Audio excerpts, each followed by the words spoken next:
Selamat siang kawan sekalian. Kenalkan saya Suryo Adi Pramono, salah seorang aktivis di Yayasan Atma Nuswantara Jati.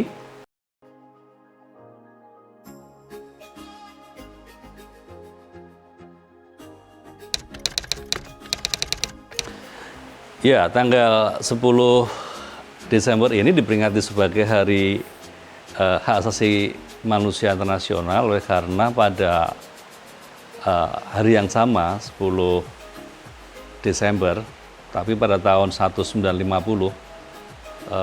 Majelis Umum PBB waktu itu mengadakan persidangan untuk menyampaikan tentang draft resolusi yang disusunnya, resolusi nomor 432 yang berisi tentang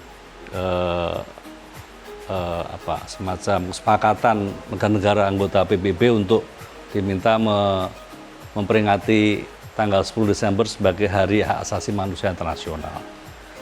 Waktu itu ada 58 anggota yang hadir, dari 58 ada 48 yang setuju. Dari 10 yang tersisa itu ada yang abstain dan menolak. Kira-kira ya sekitar, seingat saya 8 itu abstain, 2 menolak lah.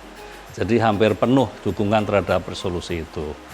Nah, dengan demikian peringatan Hari HAM itu menjadi penting oleh karena PBB yang didirikan tahun 48 itu kan hanya 3 tahun ya, 3 tahun dari selesainya Perang Dunia Kedua yang menimbulkan tragedi kemanusiaan yang sangat besar, pengungsian banyak, kota-kota rusak, korban manusia tak terhitung, harta benda demikian juga, maka lalu ada kesadaran untuk membangun perdamaian itu.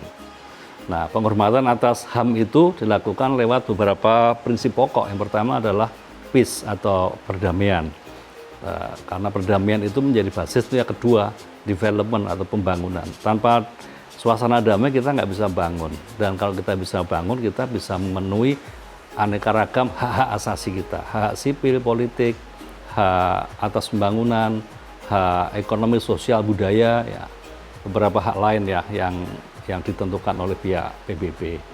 Dan untuk itu maka diperlukan harmonisasi antar anggota PBB untuk saling bekerja sama untuk menjaga perdamaian, saling membantu dalam pembangunan. Ya.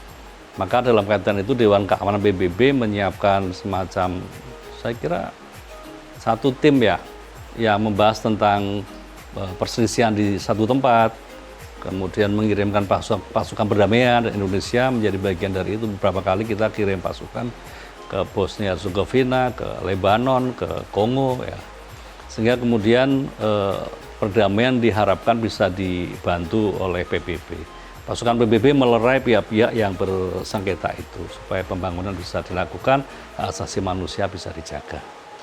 Itu kira-kira, sehingga lalu kita penting menjaga momen ini dengan selalu menghadirkan 10 Desember sebagai Hari Hak Asasi Manusia Internasional. Nah, dalam tindak lanjut dari PBB mendorong para anggota untuk menghormati, memajukan hak asasi manusia, ada 2 covenant yang disepakati oleh PBB waktu itu tahun 1966. Satu itu covenant mengenai hak-hak sipil dan politik, yang kedua hak-hak ekonomi, sosial, dan budaya.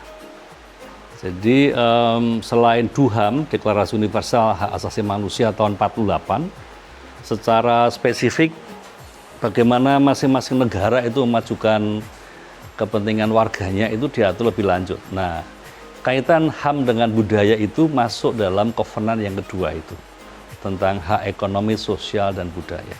Jadi kalau disederhanakan, kita sebagai spesies manusia itu kan sama sebenarnya. Hanya secara gen itu lalu melahirkan fisik yang berbeda-beda. Ada yang matanya biru, rambutnya keriting, kulitnya coklat atau putih atau kuning. Itu karena faktor genetik lah, kira-kira begitu. Sehingga tampilan beda-beda. Tapi toh itu dihargai sama. Nah, karena orang itu tinggal di berbagai macam wilayah, lalu mereka mengembangkan kehidupannya, muncullah budaya-budaya lokal.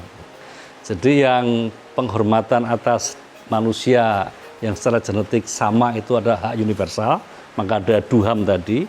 Nah, sekarang ada yang bersifat lokal, tergantung dari di mana dia tinggal. Nah, kebudayaan itu salah satu lokalitas itu.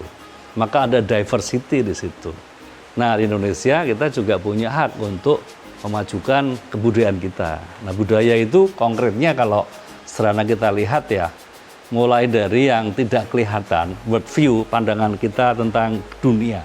Seperti di Borobudur misalnya Om Salim cerita tentang ajaran Borobudur, tentang Munduweng Pakarti, bahwa semua orang itu akan menuai apa yang dilakukan, migunani tumraping liyan, berguna bagi orang lain, memayu hayuning bawono untuk ikut memperindah-indahnya dunia, manunggaling kawula Gusti, penyatu dengan Tuhannya ketika melakukan untuk diri sesama dan alam itu adalah semacam world view yang ada di Borobudur misalnya.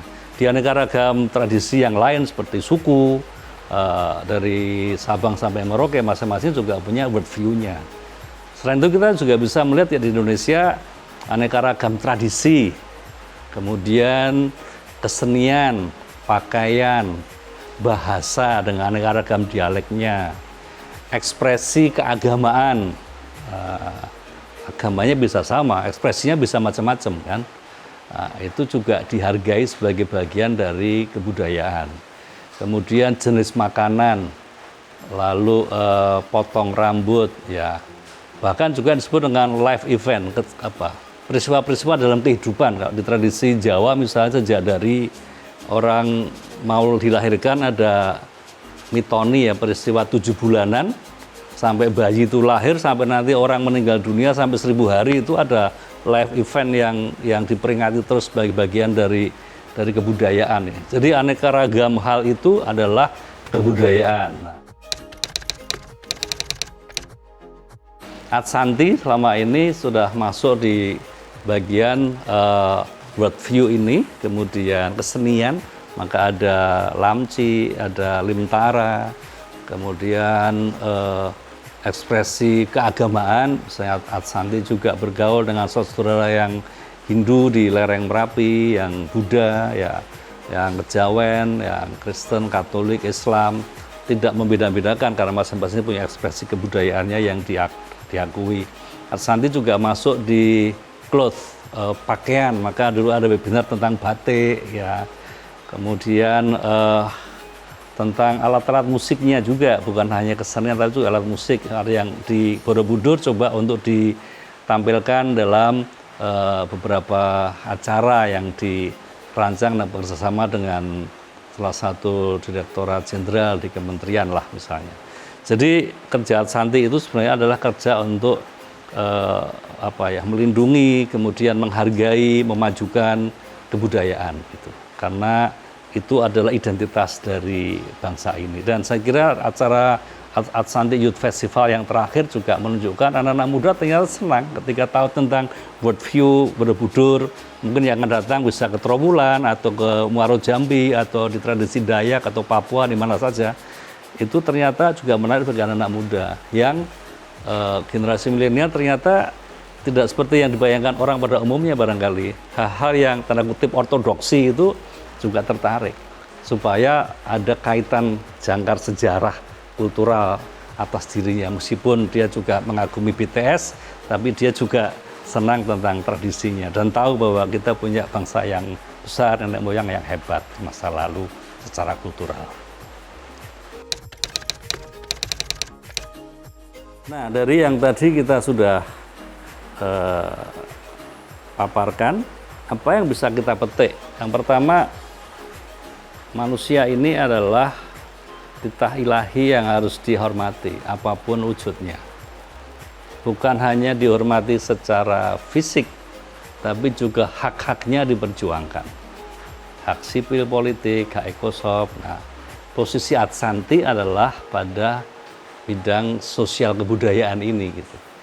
Jadi Adsanti akan mengajak serta semua pihak yang berada dalam jalur yang sama untuk bekerja sama atau memajukan hak atas kebudayaan, sosial budaya. Dan anak-anak muda saya kira menjadi penting untuk kembali pada kesadaran kulturalnya, karena bisa jadi zaman bergerak terus, aneka banyak pengaruh datang. Nah, kalau kita tidak punya kesadaran budaya, lalu kita bisa menjadi kutip nobody, bukan somebody. Nah, untuk itu maka kesadaran budaya masa lalu, sekarang, dan bagaimana dari masa lalu dan sekarang itu kita buat kreativitas yang baru sehingga menjadi kebudayaan masa datang yang punya jangkar kultural pada masa lalu. Nah, nanti mengajak siapa saja, mari kita bergabung, kita dorong generasi milenial, anak muda yang hebat ini untuk tidak lupa akan sejarahnya. Seperti Bung Karno mengatakan, selain berdaulat secara politik, mandiri secara ekonomi, yang ketiga ini yang penting, berkepribadian Indonesia. Mari bersama Santi bekerja sama mengajak yang muda dan mendorong yang tua untuk bersama-sama kita melakukan upaya pemajuan kebudayaan. Terima kasih.